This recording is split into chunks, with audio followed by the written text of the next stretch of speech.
The video uses AI voice images combined with manual editing. All content is fictional and for entertainment purposes only. Wishing you a relaxing listening experience, don't forget to subscribe to the channel and turn on the notification bell so you don't miss any stories.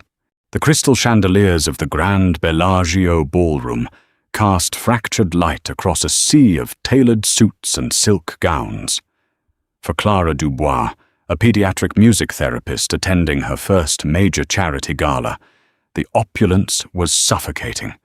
She stood near the arched windows, nursing sparkling water, observing the elite of Chicago. Tonight was meant to secure funding for her clinic, but the atmosphere felt less about philanthropy and more about power. And power in this room had a name: Dante Russo. He stood by the marble fireplace, an island of stillness amidst the swirling social currents. Dante was imposing, his presence commanding deference even before he spoke. Rumors clung to him like expensive cologne. Ruthless businessman, shadowy benefactor, undisputed king of the city's underbelly. Clara watched as men approached him with bowed heads, their smiles tight with anxiety. Yet, it wasn't the feared boss that caught Clara's attention. It was the boy standing beside him. Leo was 7, dressed in a miniature tuxedo that seemed to itch. While the adults engaged in calculated chatter, Leo was a vibrating coil of nervous energy. His gaze was fixed on the intricate pattern of the Persian rug, his fingers rapidly tapping a silent, frantic rhythm against his leg. The loud music, the clinking glasses, the overwhelming scent of perfume. Clara recognized the signs of sensory overload immediately. What struck her hardest was the space around the boy. A subtle, invisible barrier existed. The socialites cooed at Dante, vying for a sliver of his attention, but their eyes slid past Leo as if he were a ghost. They ignored the tapping, ignored his growing distress, acting as if acknowledging the child's struggle would somehow offend the terrifying man beside him. Dante's posture was rigid. He occasionally placed a large hand on Leo's shoulder, a gesture that seemed protective but uncertain. He was a man who controlled empires, yet he looked utterly lost trying to soothe his own son. Suddenly, the jazz band transitioned into a sweeping, complex waltz. The sudden shift in tempo and volume hit the room. Leo let out a sharp, distressed sound, covering his ears with small hands. He began to rock on his heels. The nearby conversations faltered for a second, then quickly resumed, louder, as people deliberately averted their eyes. Even Dante stiffened, his jaw clenching as he knelt beside the boy, murmuring words that were lost to the music. His face was a mask of cold fury, directed at the room, at the noise, perhaps at his own helplessness. Clara didn't think. Her instincts took over. She set her glass down with a soft clink and moved gracefully through the crowd, stepping past the invisible barrier that kept everyone else at bay. She didn't approach Dante. Instead, she stopped a few feet from Leo, crouching down so she was slightly below his eye level. She didn't speak. Slowly, deliberately, Clara began to tap her own fingers against her knee, not matching the frantic pace of the boy's stimming, but offering a steady, grounding counter-rhythm. Tap, tap, tap. Leo's rocking slowed. He peeked through his fingers, his dark eyes, so like his father's, fixing on her hand. Clara smiled, a gentle, unassuming expression. She extended one hand, palm up, keeping her movements predictable and slow. She hummed a low, vibrating note that resonated beneath the waltz. "Do you hear the cello?" she asked softly. "It's hiding underneath the loud trumpets." Dante Russo had gone completely still, his dark, calculating gaze locked onto Clara. He looked ready to intervene, a predator assessing a threat. But Clara didn't look at him. Her entire focus was on the boy. Leo hesitated. He lowered his hands, the frantic tapping replaced by a hesitant reach. His small fingers hovered over hers. "It goes like this," Clara whispered, and gently, so gently, she guided his hand into a sweeping motion, tracing the invisible melody in the air. "Will you help me find the rhythm?" Leo's fingers brushed hers. For the first time all evening, the boy looked up. Not at the floor, but at Clara. And then, as the ballroom watched in stunned silence, the untouchable Mafia boss stood up, his terrifying gaze shifting from the brave woman back to his son, as Leo took Clara's hand and stepped into the music. The room held its breath. Clara had just broken an unspoken rule, but as she guided the boy in a slow, calming circle, she felt the weight of a far more dangerous gaze boring into her back. What had she just started? The memory of the gala lingered like the lingering hum of a struck tuning fork. Clara awoke the next morning in her modest apartment, the events of the previous night replaying in her mind, the way Leo had eventually leaned against her side as they swayed to a slow, muted rhythm she created just for him. The absolute, heavy silence that had descended on the ballroom. And most vividly, the expression on Dante Russo's face when she finally looked up, a terrifying mix of shock, suspicion, and a vulnerability he quickly masked with ice. She hadn't stayed long after the dance. Once Leo was calm, Dante had simply nodded at her, a sharp, terse movement, and had his men escort them out. There were no words exchanged, no thanks, no threats, just the heavy weight of his scrutiny. At the clinic, Clara tried to focus. Her morning was filled with her usual patients, children on the spectrum, finding their voices through drums, finding peace in piano keys. But her mind kept drifting to the boy in the tuxedo. By mid-afternoon, the receptionist, a bubbly woman named Sarah, rushed into Clara's small office, her eyes wide. "Clara, there's a situation in the lobby." Clara frowned, setting down her clipboard. "A situation?" "Two men," Sarah whispered, leaning in. "Large men. Wearing very expensive suits. They say they are here on behalf of Mr. Russo." A jolt of adrenaline spiked in Clara's chest. The Mafia didn't make social calls to pediatric clinics. She smoothed her skirt, took a calming breath, and walked into the waiting area. The two men were indeed large, standing like granite pillars amidst the brightly colored building blocks and beanbag chairs. They looked entirely out of place. When they saw her, the taller one stepped forward. "Ms. Dubois," he said, his voice a low rumble. "Mr. Russo requests your presence." "Requests," Clara repeated, crossing her arms. She was frightened, yes, but her stubborn streak, honed by years of fighting for her clinic's survival, flared up. "I'm working. I have patience." "Mr. Russo insists," the man replied, his tone unchanged. He handed her a thick, cream-colored envelope. "He said to give you this." Inside was a check. The amount was staggering, enough to fund her entire program for 5 years. Attached was a note written in sharp, elegant handwriting. "For the clinic, and for your time. Car is waiting." It wasn't a request. It was a summons wrapped in a bribe. Clara stared at the check, then at the men. She could refuse, but refusal to a man like Dante Russo might bring consequences she couldn't predict. And then there was Leo. She remembered the boy's terrified eyes. "Give me 10 minutes to reschedule my last appointment," she said evenly. The ride was silent. The black SUV glided through the city, heading towards an affluent, heavily guarded estate on the outskirts. When they pulled through the wrought-iron gates, Clara felt a chill despite the warm afternoon. The mansion was imposing, a fortress of stone and glass. She was led into a sprawling, minimalist living room that felt cold despite the sunlight pouring in. Dante Russo stood by a massive window, looking out over manicured grounds. He didn't turn when she entered. "You have a unique approach, Miss Dubois," Dante said, his voice smooth, dark velvet, hiding a steel edge. "Music therapy is about connection, Mr. Russo," Clara replied, keeping her voice steady. "Not magic." He finally turned.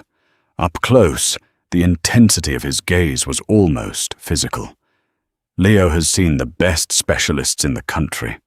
Top behavioral therapists. None of them could stop an overload in a crowded room. They treat the symptom," Clara said, stepping slightly forward. I was trying to understand his environment. The room was chaotic. I offered him a predictable pattern. Dante studied her, his eyes narrowing. "You were remarkably unafraid." "I was focused on the child," she countered. "Children in distress don't care about reputations." A muscle feathered in his jaw. "My world is not safe for people who involve themselves in my family, Miss Dubois." "Then why am I here?" Dante walked slowly towards a grand piano in the corner of the room, trailing a hand over its polished surface. "Because for the first time since his mother died, my son slept through the night without waking up screaming. He tapped that rhythm you showed him until he fell asleep." He looked at her, and for a fleeting second, the ruthless boss vanished, leaving only a desperate father. "I want to hire you." "I have a clinic," Clara said firmly. "I don't do private, exclusive care." "You do now," Dante said softly, but the command was absolute. "Name your price." Clara stood her ground. "My price is my autonomy. If I work with Leo, I do it my way. No interference from you or your associates, and I don't abandon my clinic." Silence stretched between them, thick and tense. Dante Russo was not a man used to terms being dictated to him. "You are arrogant, Miss Dubois," he finally murmured, stepping closer. "I am a professional, Mr. Russo, and if you truly want what's best for your son, you'll agree." Dante stared down at her, his eyes unreadable. "Very well," he agreed, his voice a low whisper. "We do it your way. But be warned, Clara. You are stepping into a cage. If you fail him..." He didn't finish the sentence. He didn't need to. Clara had just negotiated a deal with the devil, and as she looked into his eyes, she realized the greatest danger might not be his ruthless world, but the complex, guarded man himself. How deep did the darkness in this house go? The silence in Dante's mansion felt heavy, as if the air itself was holding its breath. Clara arrived the following Tuesday afternoon for her first official session. The house was devoid of the warmth a child needs. It was pristine, silent, and heavily guarded. Two men in dark suits stood discreetly in the hallway, their eyes tracking her every movement. She found Leo in a massive, sterile playroom filled with expensive, untouched educational toys. He was sitting in the center of the floor, meticulously lining up blue blocks. He didn't look up when she entered. "Hello, Leo," Clara said softly, sitting cross-legged a few feet away, placing her guitar case beside her. He didn't acknowledge her. He picked up another blue block, placed it with agonizing precision, and began to rock slightly. Clara didn't push. She unpacked a small kalimba, a thumb piano, and set it on her lap. She waited. 5 minutes passed. 10. She simply shared his space. Slowly she began to pluck a single, resonant note on the kalimba. Plink. She waited. Plink. Leo stopped rocking. His eyes darted to the instrument, then back to his blocks. Plink! He reached for a red block this time. He hesitated, holding it over the blue line. "That's a new color," Clara observed mildly. "Does the red block have a different sound?" Leo didn't answer, but he placed the red block slightly apart from the blue line. He looked at Clara, waiting. Clara plucked 2 notes together, a slightly discordant chord. Leo frowned. He moved the red block back into the blue line. Clara returned to the single clear note. Plink. A tiny, almost imperceptible smile touched the boy's lips. They spent the next hour building a language out of wood and sound. He was intensely smart, recognizing patterns immediately. By the time Clara packed up, he was humming the single note under his breath. As she stepped into the hallway, she nearly collided with a broad chest. Dante caught her arms to steady her. His grip was strong, calloused, and surprisingly gentle. The scent of sandalwood and something distinctly metallic clung to him. "Apologies," he muttered, releasing her quickly as if she burned him. He looked past her into the playroom. "He's quiet." "He's processing," Clara corrected, adjusting her strap. "He has an incredible sense of pitch, Mr. Russo. We were exploring cause and effect with sound." "Dante," he said abruptly. "If you are to be in my home, call me Dante." Clara looked at him, surprised by the informal concession. "All right, Dante. He needs an environment that isn't so rigid. This house is a museum, not a home for a child." His jaw tightened. "It is safe." "Physical safety isn't emotional safety," Clara said, pushing past her intimidation. She was tired of people tiptoeing around him. "He needs to be allowed to make noise, to make a mess." Dante's eyes flared with a sudden, dark intensity. For a moment, she thought she had pushed too far. He stepped closer, crowding her against the wall. The two guards down the hall suddenly looked very far away. "You speak to me like you don't know who I am," he said, his voice a low, dangerous purr. "I speak to you like a father who hired me to help his son," Clara retorted, refusing to break eye contact. Her heart hammered against her ribs, a frantic rhythm. "My job is Leo, not feeding your ego or your reputation." Dante stared at her, the silence stretching taut between them. The anger in his eyes slowly shifted, replaced by something entirely different. A flicker of genuine intrigue, perhaps even respect. He wasn't used to defiance. "A mess," he finally repeated, the word sounding foreign on his tongue. He stepped back, the oppressive air clearing instantly. "Very well. Tell my staff what you need. They will accommodate you." He turned and walked away, his steps silent on the marble. Clara let out a breath she didn't realize she was holding. She had won a small victory, but the encounter left her shaken. There was a raw, volatile energy beneath Dante's controlled exterior. Over the next 3 weeks, Clara transformed the sterile playroom.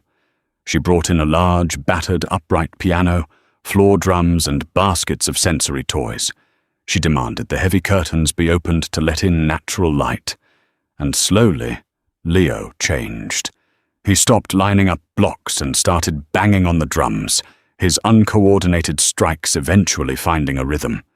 He began to vocalize more, responding to her melodies.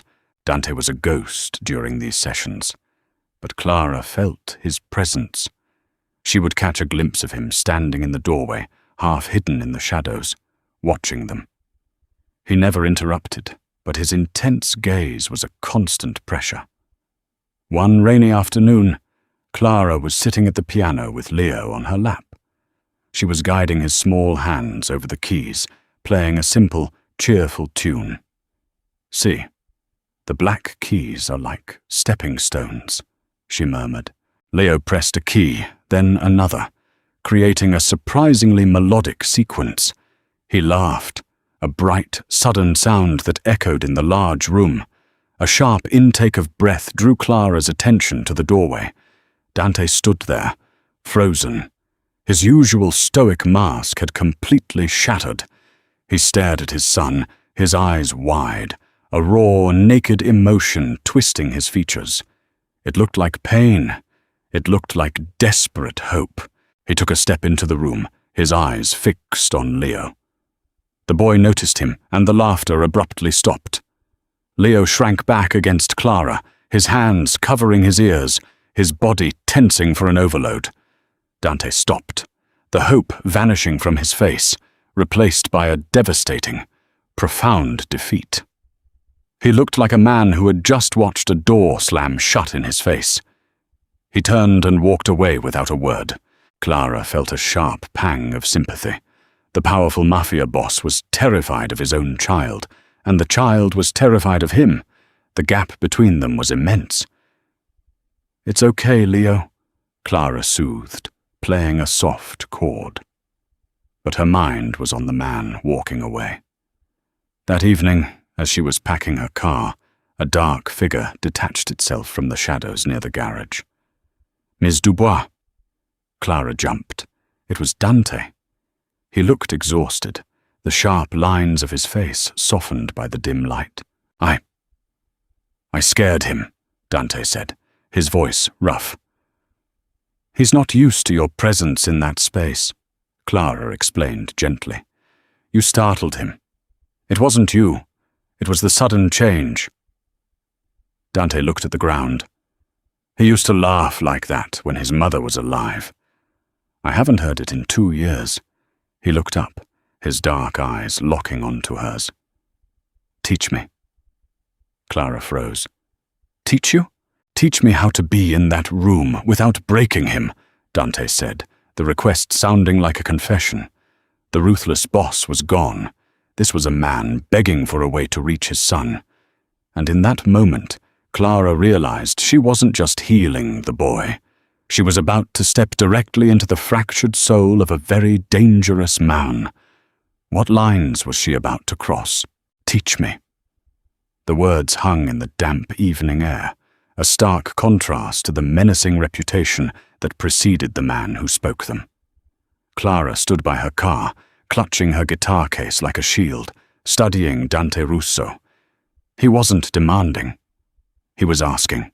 "It requires patience," Clara finally said, her voice steady despite the flutter in her chest.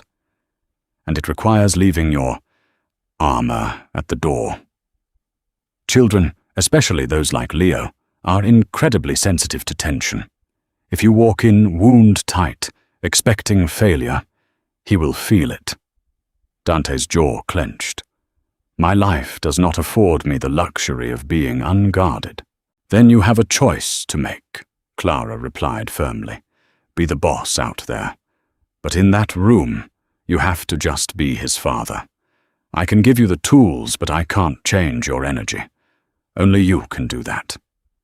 He stared at her, an unreadable expression in his dark eyes.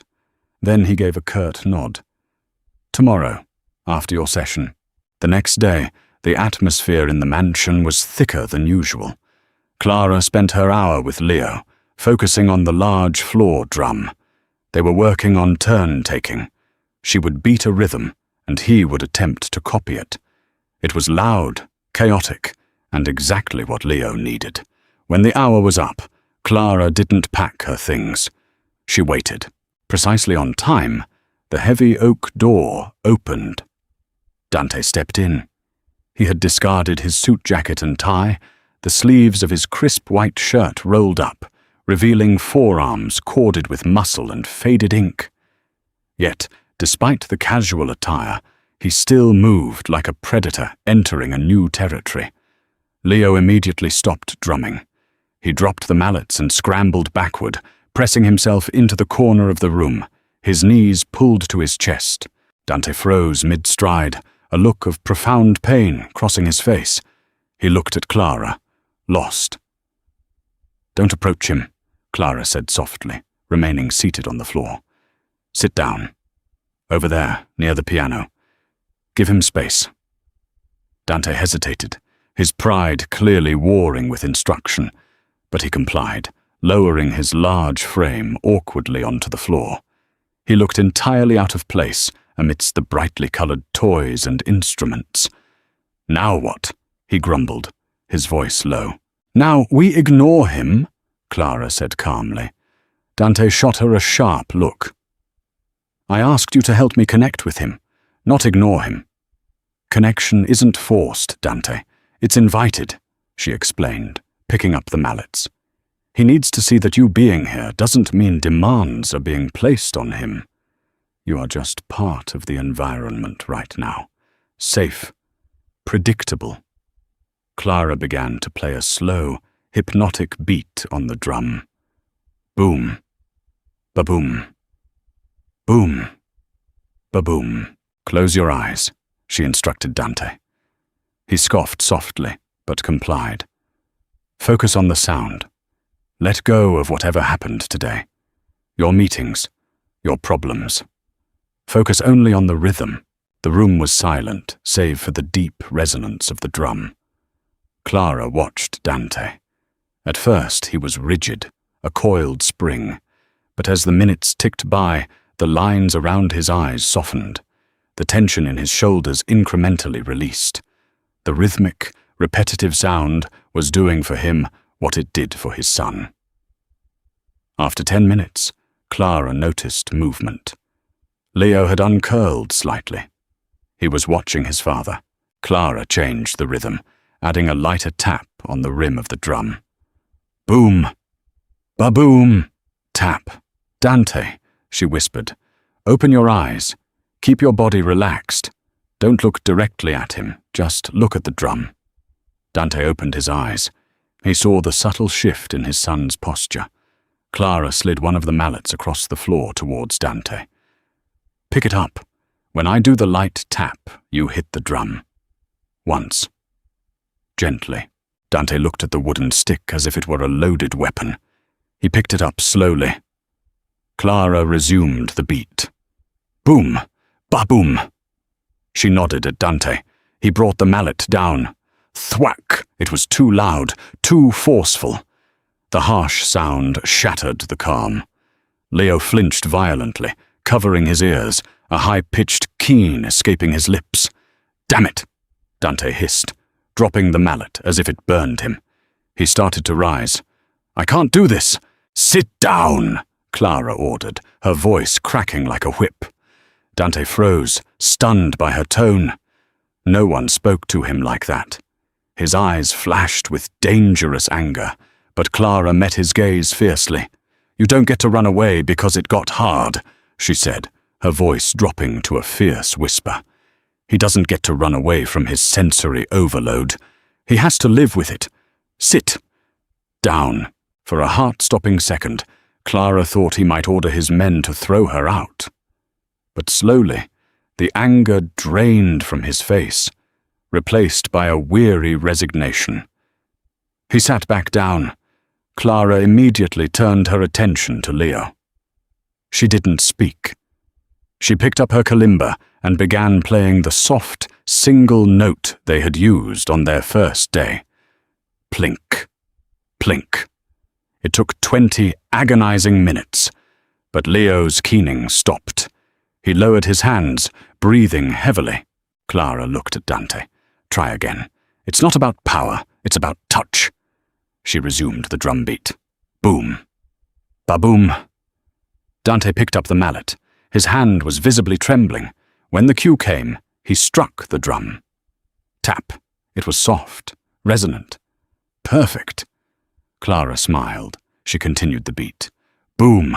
Bo, boom. Dante hit it again. Tap. They fell into a shared rhythm. And as they played, something incredible happened. Leo crawled out of his corner. He didn't come to his father, but he came to Clara, sitting beside her, watching the exchange of sound. Dante looked at his son, proximity he hadn't achieved in months without distress. He looked at Clara, his eyes wide with a mixture of awe and an intense, burning gratitude that made her breath hitch. Thank you, he mouthed silently over the sound of the drum. Clara simply nodded, her heart beating a frantic, entirely different rhythm against her ribs. In teaching him how to be gentle, she was seeing a side of Dante Russo no one else saw. And she was terrified to admit that she was beginning to care for the man behind the monster. As the session ended, Dante stood.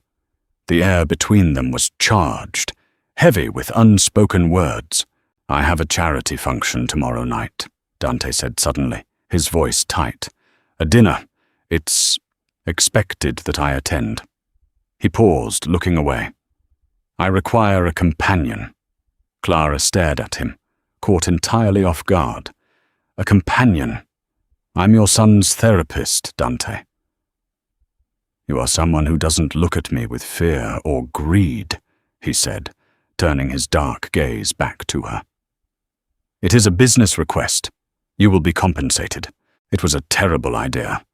Crossing the line from employee to companion, entering his world publicly. It was dangerous.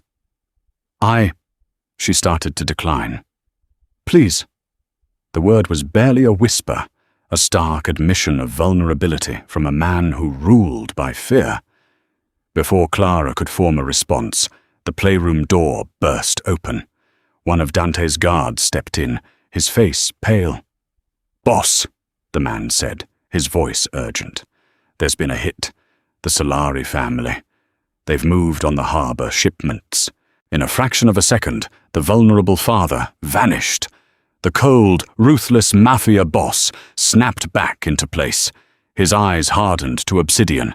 Lock down the house, Dante ordered, his voice echoing like ice cracking. He looked at Clara, the connection they had just shared completely severed. Stay here. You are not to leave until I say so.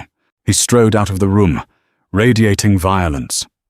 Clara was left sitting on the floor with Leo, the echo of the soft drumbeat entirely drowned out by the sudden, terrifying reality of the world she had just agreed to step into. What had she done? The lockdown lasted 2 agonizing days. Clara was trapped in the sprawling estate. The guards, usually discreet, were now highly visible, patrolling the halls with tense, aggressive postures. The atmosphere was suffocating, thick with unspoken violence. She spent most of her time in the playroom with Leo. The boy sensed the shift in the house. His anxiety spiked, manifesting in relentless rocking and a refusal to speak. Clara abandoned their structured progress, returning to the calming, repetitive kalimba melodies to keep him grounded. Dante was a phantom. She heard his voice, late at night, sharp, barking orders down the phone in rapid Italian, but she never saw him. The terrifying reality of his life, the violence she had chosen to ignore, was now undeniably present. On the evening of the second day, the heavy atmosphere suddenly broke. The guards relaxed their postures. The intense security protocols seemed to lift. An hour later, there was a knock on the playroom door. Dante entered. He looked terrible.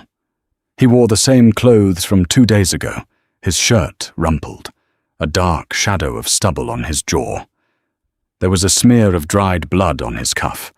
He looked exhausted, haunted, and deeply dangerous. Clara instinctively pulled Leo closer to her side. The boy whined softly, hiding his face in her shoulder. Dante saw the movement. He stopped near the doorway, his shoulders slumping. The sight of his son's fear seemed to hurt him more than whatever he had faced outside. "It's handled," Dante said, his voice hoarse. He rubbed a hand over his face. "The threat is neutralized. You are free to go, Miss Dubois. My driver will take you home." He was back to Ms. Dubois. The fragile bridge they had built over the drum was gone, burned away by the reality of his world. Clara stood up, her anger suddenly flaring, masking her fear. "You can't just lock me in here, disappear into a gang war, and then dismiss me when it's convenient." Dante's head snapped up, his eyes flashing. "I kept you safe. You have no idea what was happening out there." "And I don't want to know," Clara shot back. "I'm not part of your world, Dante. I'm here for Leo, but I can't help him if he feels the terror radiating off his own father." Dante closed the distance between them with terrifying speed. He didn't touch her, but his proximity was a physical weight. The smell of gun oil and stale adrenaline clung to him. "My world is violence, Clara," he snarled, his voice a harsh whisper. "I do what I must to protect what is mine.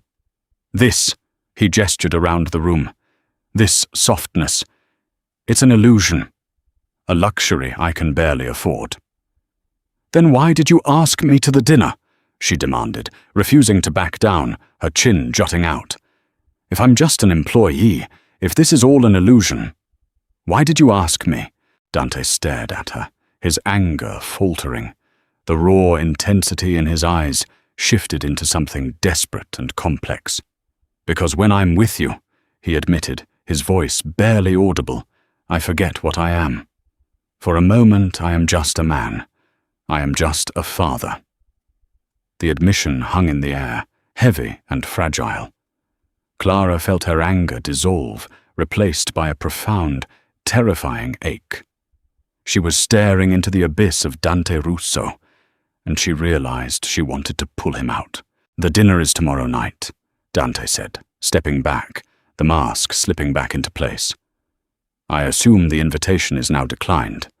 Clara looked at him, then down at Leo, who had finally stopped trembling against her leg.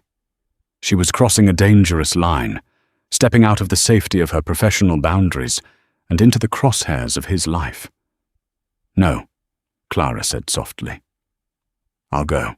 Dante's eyes widened slightly in surprise before hardening. "I will have a dress sent to you. My men will pick you up at 7.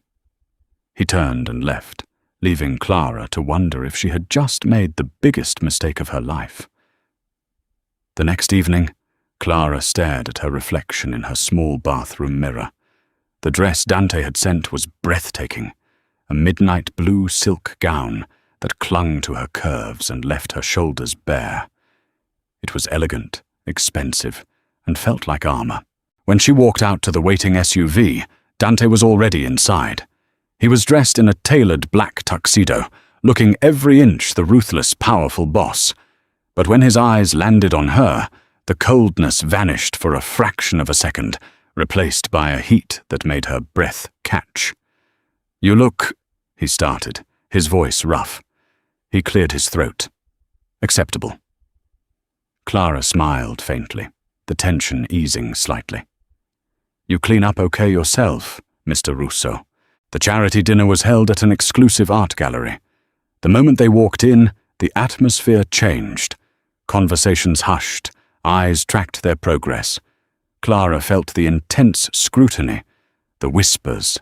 The women glared at her with thinly veiled jealousy. The men looked at her with a mixture of curiosity and pity. Dante placed a hand on the small of her back. His touch was light, but it was a clear territorial claim. The message to the room was undeniable. "She is with me. Stay close," he murmured near her ear. "Smile. Speak only if spoken to, and reveal nothing." Clara bristled at the command, but nodded. She was a prop tonight, a shield for his public image. They navigated the room, Dante engaging in terse, calculated conversations with politicians and business tycoons. Clara played her part, offering polite smiles and vague answers. She noticed the subtle dynamics, the fear underlying the respect, the unspoken threats hidden in casual banter. Midway through the evening, a man approached them. He was older, with a slick smile and cold reptilian eyes. Dante's hand tightened on Clara's waist. "Dante, my boy," the man sneered, his tone overly familiar. "A tragic business at the docks yesterday. Such a loss." "An unfortunate accident, Marcus," Dante replied, his voice dangerously smooth. "But business continues." Marcus's gaze slid to Clara, lingering uncomfortably.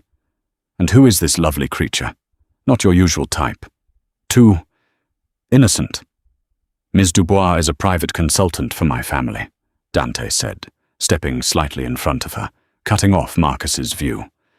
"Her business is not yours," Marcus chuckled, a dry, unpleasant sound. "Of course. Though one wonders how long such innocence lasts in your proximity, Dante. The Solari family sends their regards, by the way. They believe the accident requires further discussion." The threat was clear. Dante's entire body went rigid.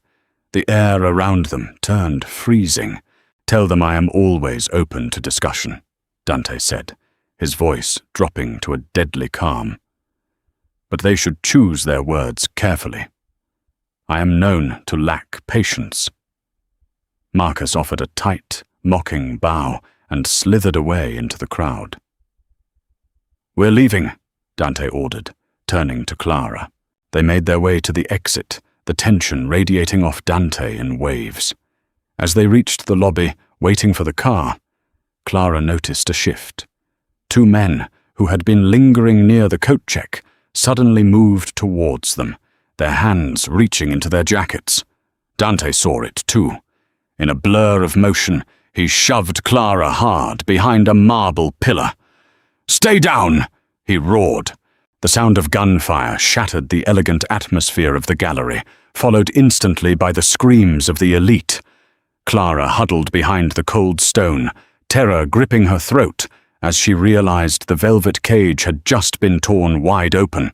The sound was deafening, a sharp, repetitive cracking that echoed off the marble floors and vaulted ceilings of the gallery. Screams erupted, a chaotic symphony of panic. Clara crouched behind the pillar, pressing her hands over her ears, her heart hammering frantically against her ribs. The midnight blue silk of her dress pooled around her on the cold floor. She squeezed her eyes shut, the scent of expensive perfume now mixed with the acrid smell of gunpowder. "Stay down!" Dante's command echoed in her mind. The gunfire was brief but intense. Then, a heavy, terrifying silence fell over the lobby, broken only by whimpers and the crunch of broken glass. "Clara!" The voice was rough, urgent. She opened her eyes. Dante was kneeling beside her. His tuxedo jacket was gone, his white shirt stained with dirt, but he looked unharmed. His eyes were wide, scanning her frantically for injuries. "Are you hit?" he demanded, his hands hovering over her, as if afraid to touch. "No," she gasped, her voice shaking. "I'm okay." He let out a ragged breath and grabbed her arm, hauling her to her feet. "We have to move. Now." The lobby was a scene of chaos. People were cowering behind sculptures and overturned tables. Near the entrance, two men lay motionless on the floor. Dante's guards were already moving, securing the exit. Dante didn't let her look. He kept his body between her and the carnage, practically carrying her out the side exit and shoving her into the waiting, armored SUV. "Drive!" Dante barked at the driver before the door even closed. The car tore away from the curb, tires squealing. Clara huddled against the leather seat, trembling violently. The reality of his world had crashed through the polite facade. Brutal and bloody, Dante sat rigidly beside her, a dark silhouette against the passing streetlights. He was dialing furiously on his phone, barking orders in Italian, his voice tight with suppressed rage. "Find out how they knew we were there. Tear the city apart if you have to. No one touches her. No one." He ended the call and tossed the phone onto the seat. The silence in the car was heavy, suffocating. He slowly turned to look at her. "I'm sorry," he said, the words sounding foreign, ripped from his throat. I believed the threat was contained. I brought you into this." Clara couldn't speak. She was shaking too hard. She wrapped her arms around herself, feeling incredibly cold despite the warm night air. Dante hesitated, then moved closer. He tentatively reached out and pulled her into his arms. He didn't say anything else, just held her against his chest. He was warm, solid, and beneath the smell of gunpowder, the familiar scent of sandalwood grounded her. For a long moment, Clara allowed herself to be held. She listened to the steady, rapid thud of his heart. It wasn't the slow, calm rhythm she used for Leo. It was the frantic beat of a man running on adrenaline and fear. Slowly her trembling subsided. She pulled back slightly, looking up at him in the dim light. The ruthless Mafia boss was gone. In his place was a man who looked terrified of what he had almost lost. "They were shooting at you," she whispered. They were trying to send a message, Dante corrected grimly. They failed. Because you pushed me out of the way, she realized, the memory hitting her. He had exposed himself to save her. You are under my protection, Clara, he said, his voice firm, leaving no room for argument. No harm will come to you. You will stay at the estate. It's heavily fortified. It's the only safe place right now. I have a life, Dante, she argued, panic rising again. My clinic, my apartment. Your life is currently a target because of me, he cut her off, his tone uncompromising. You will stay until the Solari family is dismantled. I will not negotiate this. He was back to issuing orders. The brief moment of vulnerability was gone, sealed away behind walls of necessity. When they arrived at the estate, the security presence had quadrupled. Armed men patrolled the grounds. The gates were locked tight. It was a fortress preparing for war. Clara was shown to a guest suite on the top floor. It was luxurious, larger than her entire apartment, but it felt like a prison cell. The next morning, Clara tried to establish some semblance of normalcy. She went to the playroom to find Leo. He was huddled under the grand piano, hands covering his ears, rocking violently. He had sensed the chaos, the spike in tension in the house. Clara spent 2 hours sitting on the floor near him, softly playing the kalimba, humming the single, steady note. Slowly, painstakingly, she coaxed him out. Later that afternoon, Dante appeared in the doorway. He looked worse than the night of the attack. Dark circles ringed his eyes.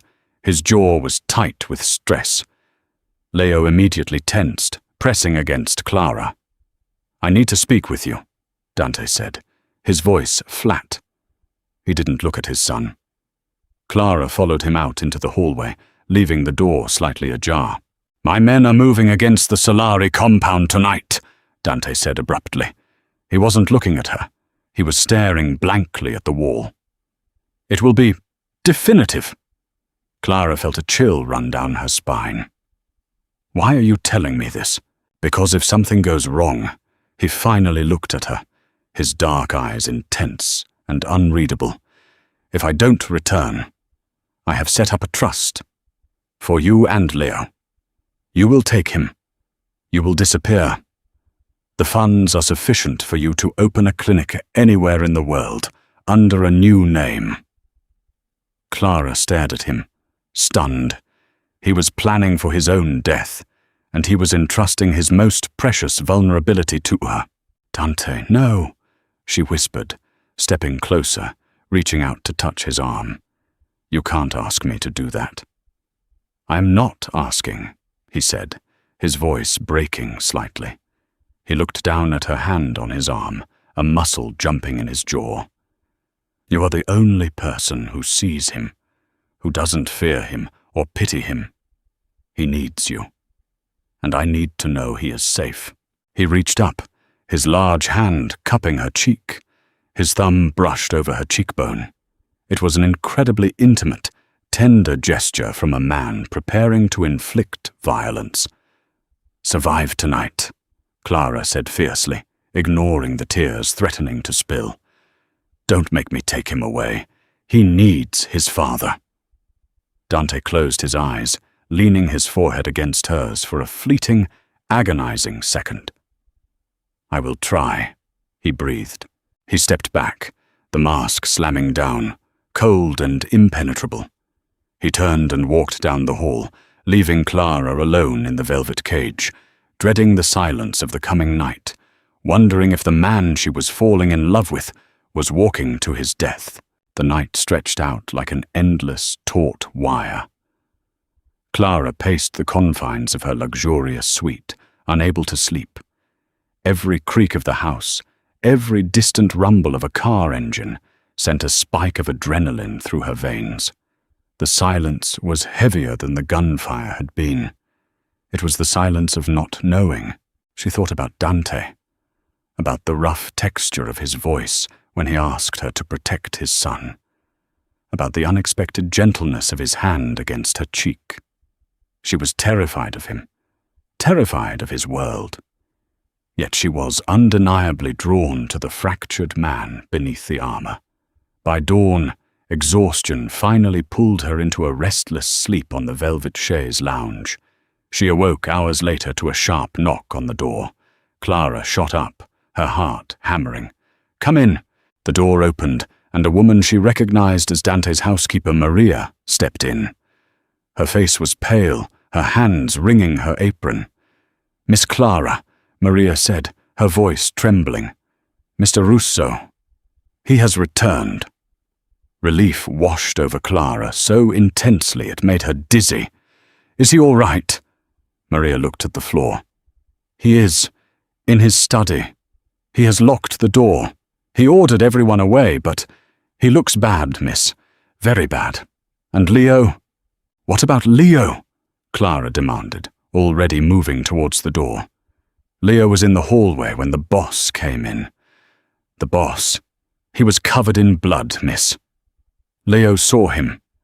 The boy ran to the playroom and blocked the door." Clara didn't wait to hear more. She sprinted down the long, carpeted hallways. The house felt different. The suffocating tension of the impending strike was gone, replaced by a dark, oppressive gloom. She reached the study first. The heavy mahogany doors were shut tight. Two of Dante's elite guards stood outside, looking distinctly uncomfortable. "Let me in," Clara demanded. "The boss said no one, Miss Dubois," the taller guard replied, putting a hand out to stop her. "I don't care what he said. He's hurt." Clara pushed against his arm. "He's not physically injured, miss," the guard said quietly, dropping his arm. "It's not his blood." The words hit Clara like a physical blow. Not his blood. The brutal reality of what Dante had done that night crashed over her. He had survived, but at what cost to his soul? She stepped back from the study. "I need to see Leo." The playroom door was barricaded from the inside. Clara could hear a rhythmic, heavy thumping sound coming from within. It was loud, frantic, and entirely lacking the musical cadence they had been working on. "Leo." "It's Clara," she called out softly, knocking gently. The thumping stopped for a moment, then resumed, harder. Clara leaned her forehead against the cool wood. "Leo, sweetheart, please move the blocks. I want to come in." "Go away!" The voice was high-pitched, raw, and desperate.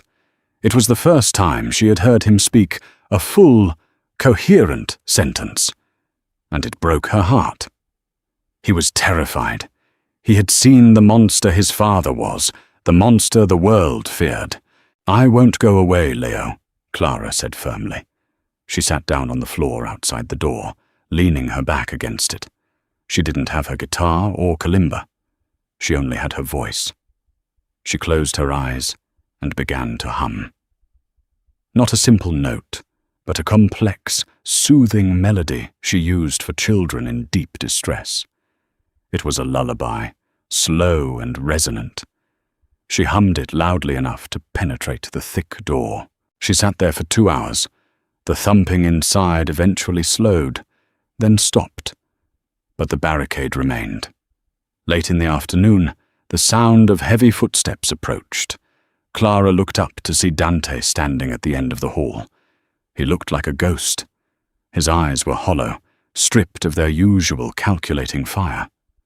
The blood was gone, he wore a fresh shirt, but the stain of violence seemed to linger on his skin.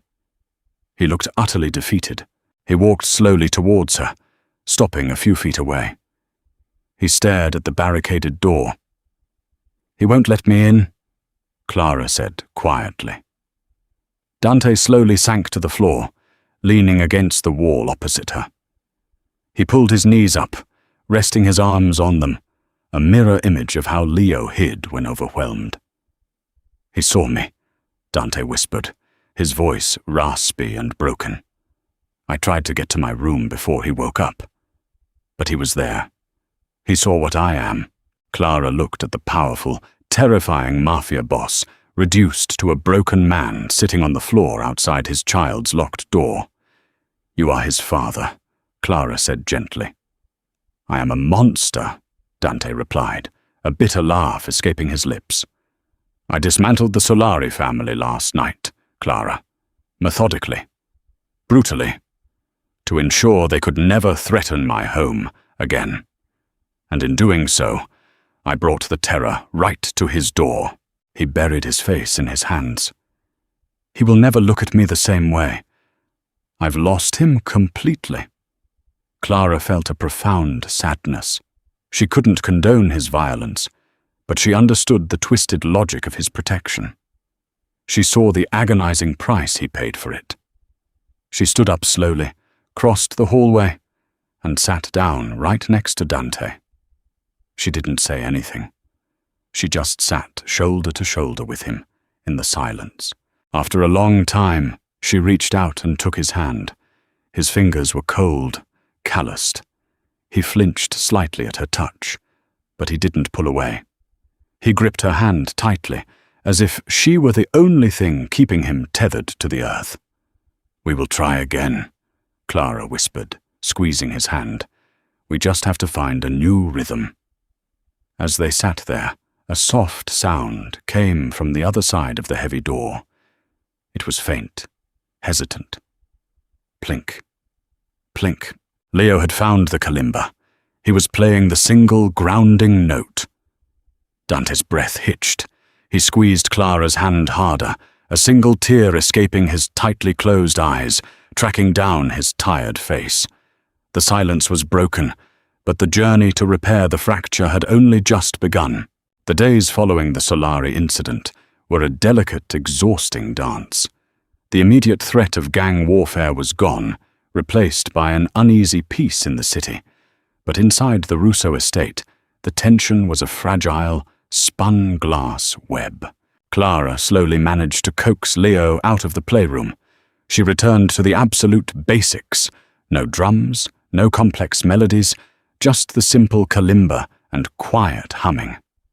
Leo was deeply regressed. The progress they had made over weeks had evaporated in the span of a single bloody morning. He refused to look at the door if Dante was anywhere near it. Dante, for his part, became a shadow in his own home. He gave them space, watching from afar with a look of starving desperation. He was honoring Clara's rule. Connection must be invited, not forced, but the invitation from his son seemed impossibly distant. One rainy afternoon, Clara was in the vast library, searching for a specific book on sensory integration. The library was Dante's sanctuary, a room lined with dark wood and thousands of volumes, smelling of old paper and leather. She was reaching for a book on a high shelf when a voice startled her. "Let me." Dante reached past her, pulling the heavy volume down with ease. He handed it to her, his fingers brushing hers. The brief contact sent a jolt through Clara, a sharp reminder of the confusing, dangerous attraction that crackled between them whenever they were alone. "Thank you," she murmured, clutching the book to her chest. Dante didn't step back. He lingered, looking down at her. The shadows under his eyes were lighter, but the haunted look remained. "How is he today?" Dante asked, his voice low. "Quiet," Clara replied honestly. "He's finding comfort in repetition again." "It will take time, Dante." "Time is a luxury," he muttered, turning to look out the large, rain-streaked window. "My lieutenants are growing restless. The peace I bought is fragile. They want me back out there, projecting strength, showing the city the Russo family is untouched." "And what do you want?" Clara asked softly, taking a step closer. Dante turned his head, his dark eyes locking onto hers. "I want to sit in that playroom and listen to you play the piano with him. I want to hit that damn drum without terrifying my child." He let out a harsh breath. "I am a king of a rotting empire, Clara, and I would trade it all for one genuine smile from my son." The vulnerability in his voice tore at her heart. She saw the impossible trap he was in. He couldn't leave his world without endangering his family. but his world was the very thing destroying his family. "You can't have both," she said quietly. "You can't be the monster in the dark and the father in the light. The shadows always bleed through." Dante stepped closer, closing the distance between them until she could feel the heat radiating from him. "Then what do I do, Clara? Tell me. You see the world so clearly." "I see a man who loves his son," she whispered, looking up at him, unable to break the magnetic pull of his gaze. "I see a man capable of incredible gentleness, buried under layers of armor." Dante reached up, his hand tangling gently in the hair at the nape of her neck. He tilted her face up. "The armor is what keeps us alive." "It's also what's suffocating you," she breathed. He leaned down, his lips hovering mere inches from hers. The air between them was electric, thick with unspoken desire and desperate need. Clara closed her eyes, entirely willing to cross the line, to pull him out of the dark. "Boss." The sharp voice shattered the moment like a gunshot. Dante snapped his head toward the door. His second in command, a ruthless man named Silvio, stood in the doorway. Silvio's eyes darted from Dante to Clara, a smirk playing on his lips. "Apologies for the interruption," Silvio said, his tone lacking any real apology. "But there's a situation at the docks. We need your directive, immediately." The transformation was instant. The vulnerable father vanished, the warmth leaving Dante's eyes, replaced by cold, calculating obsidian. He dropped his hand from Clara's neck. "I'll be right there," Dante clipped. Silvio lingered a moment longer, his gaze raking over Clara with blatant disrespect. "Perhaps the consultant should stick to the nursery." Dante moved with terrifying speed. In a blur, he was across the room, pinning Silvio against the heavy oak doorframe by his throat. "You will address her with respect, Silvio," Dante hissed, his voice a lethal promise. "Or I will cut your tongue out." Silvio choked, his eyes wide with fear, nodding frantically. Dante shoved him away in disgust. "Wait for me in the car." Silvio scrambled away. Dante turned back to Clara. He adjusted his cuffs, his face an impenetrable mask. The king was back on his throne. "I have to go," he said coldly. "Dante," Clara started, stepping forward. "Stay with Leo," he ordered, cutting her off. "Do not leave the estate." He walked out, leaving Clara alone in the silent library. The discordant note had been struck. The reality of his life, the violent men who surrounded him, had intruded, proving her right. The shadows always bled through. That evening, the house felt empty despite the guards. Clara sat with Leo in the playroom, softly playing the piano. The boy was sitting under the instrument, listening to the vibrations. Around 9 p.m., the heavy front door slammed open. Clara paused her playing. She heard loud voices, the heavy stomp of boots. It sounded chaotic. She left the playroom, telling a guard to stay with Leo, and hurried toward the foyer. She froze at the top of the sweeping staircase. Dante was standing in the center of the foyer, surrounded by his men. He was shouting, his face contorted in a rage more terrifying than she had ever seen. Blood stained his shirt, dripping from his knuckles. He looked wild, dangerous, unhinged. "Find him! I don't care what it takes. Tear the city apart!" Dante roared. Clara watched, horrified, as he grabbed a heavy, antique vase from a side table and hurled it against the marble wall, shattering it into 1,000 pieces. He wasn't the man who had almost kissed her in the library. He wasn't the father trying to connect with his son. He was the monster the city feared. And as Clara stood trembling at the top of the stairs, Dante looked up. His wild, blood-soaked gaze locked onto hers. He didn't soften. He didn't look away. He stared at her, daring her to look at the reality of his existence. Clara took a step back, the terrifying truth washing over her. She couldn't save him. He was already too far gone in the dark. The image of Dante, wild and blood-soaked in the foyer, burned into Clara's mind, a harsh counter-melody to the gentle man she thought she was uncovering.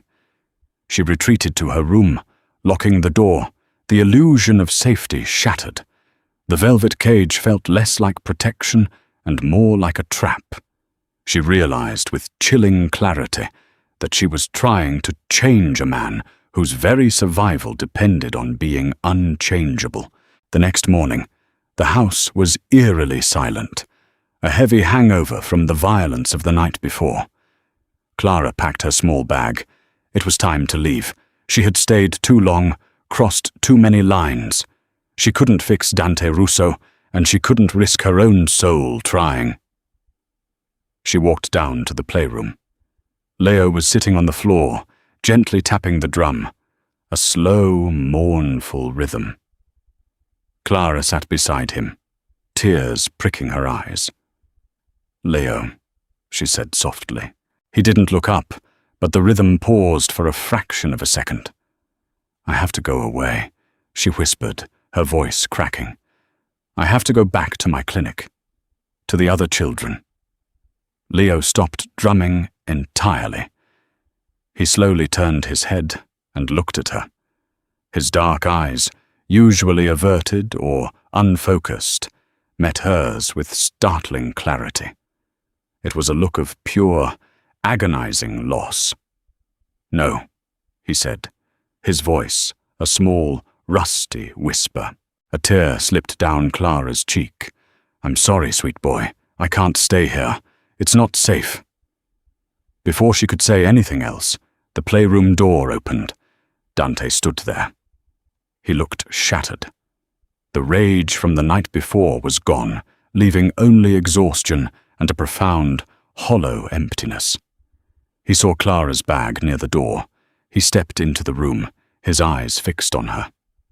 "You're leaving." It wasn't a question. It was a statement of defeat. Clara stood up, wiping her cheek. "I have to. I can't live in this world, Dante. I can't watch you tear yourself apart, and I can't pretend that what you do outside these walls doesn't matter." Dante didn't argue. He didn't demand she stay. He simply nodded, a slow, agonizing movement. "I know."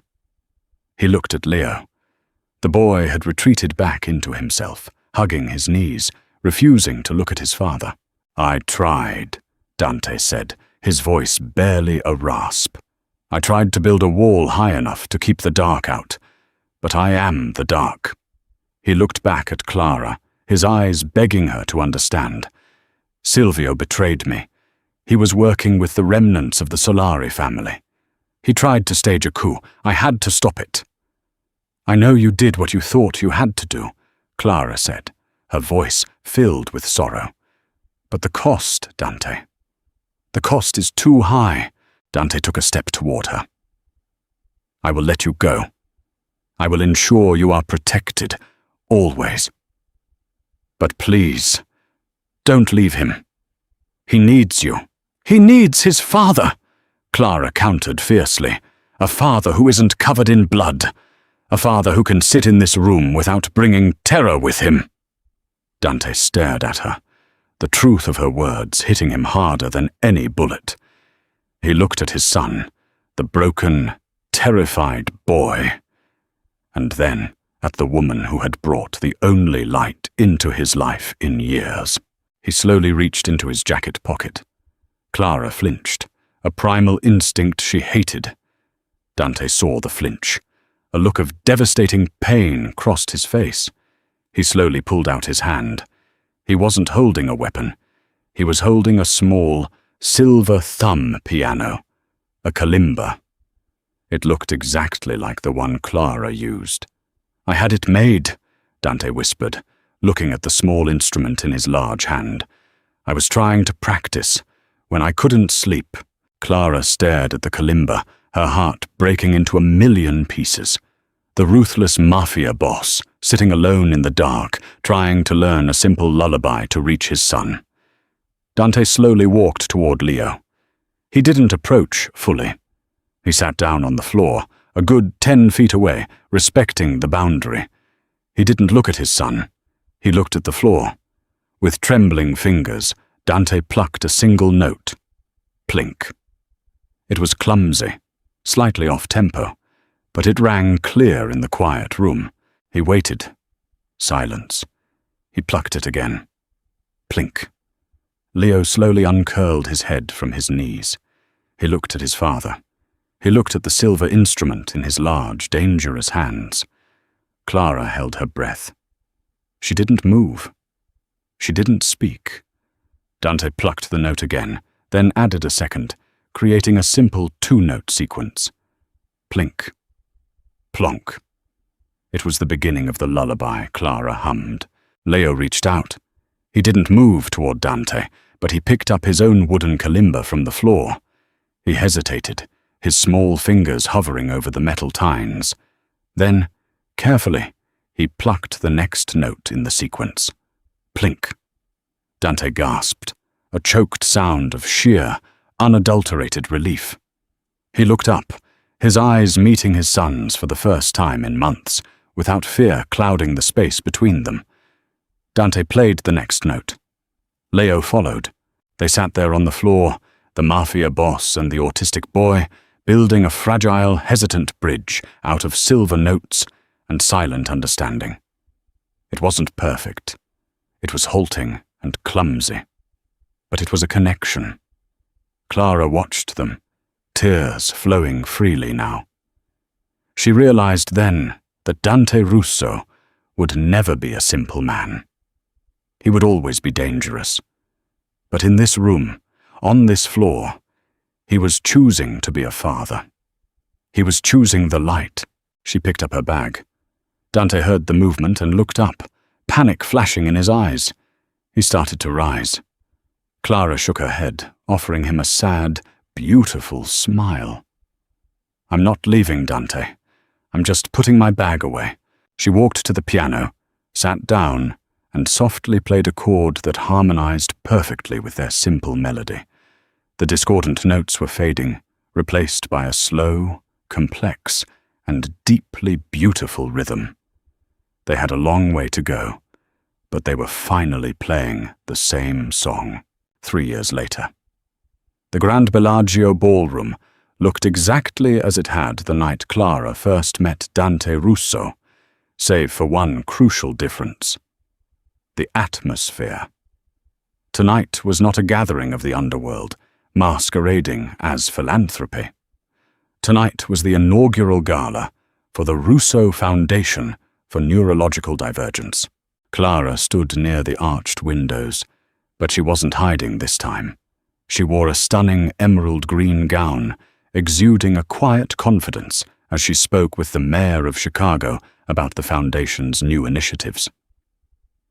"It's remarkable work, Clara," the mayor said, genuinely impressed. "The clinic in the South Side is already changing lives." "It's a team effort," Clara smiled, her gaze drifting across the crowded room. She found him instantly. Dante Russo stood near the center of the room. He still wore an expensive tuxedo. He still carried an air of undeniable power. But the terrifying chill that used to surround him was gone. He looked older, the silver at his temples more prominent. But he looked at peace. He was speaking with a group of doctors, but his eyes constantly scanned the room, always seeking two specific people. When his gaze met Clara's, the corner of his mouth lifted in a private, intimate smile that still made her pulse jump. The transition hadn't been easy. The night Dante chose the kalimba over his rage was only the beginning of a brutal, bloody extraction. Stepping down from the syndicate was nearly impossible. It cost him vast fortunes. It cost him blood, and it required a cunning and ruthlessness he hated having to use one last time.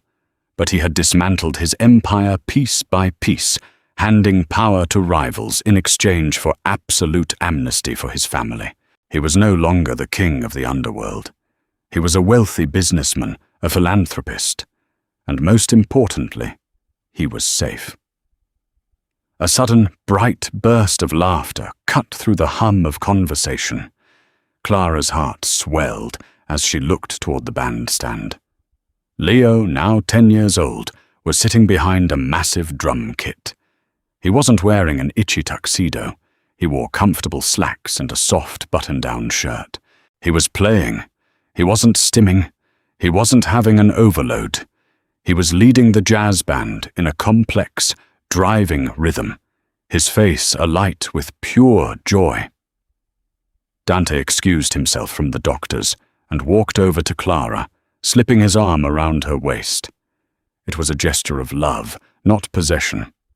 "He's pushing the tempo," Dante murmured, leaning down to press a kiss to her temple. "He's feeling the energy of the room," Clara said, leaning back against his solid chest. "He's commanding it, actually." Dante chuckled, a deep, warm sound. "He gets that from his mother." Clara smiled up at him. "Which one?" Dante's eyes softened with an overwhelming tenderness. He reached up, tucking a stray curl behind her ear. "The one who taught him how to dance when everyone else ignored him." Leo finished the set with a flourishing drum roll. The ballroom erupted in genuine, enthusiastic applause. Leo stood up, grinning widely, and gave a small, jerky bow before running off the stage. He didn't run to a quiet corner. He ran straight to Dante and Clara. "Did you hear the syncopation in the bridge?" Leo asked excitedly, his hands flapping slightly in his joy, a harmless stim he no longer needed to hide. "It was brilliant, buddy," Dante said, kneeling down, no longer afraid to invade his son's space, and pulling the boy into a tight hug. Leo hugged him back fiercely. "You were amazing, Leo," Clara said, ruffling his hair. "I'm going to get some cake now," Leo announced, pulling away from his father and darting toward the dessert tables, fully comfortable in the loud, crowded room.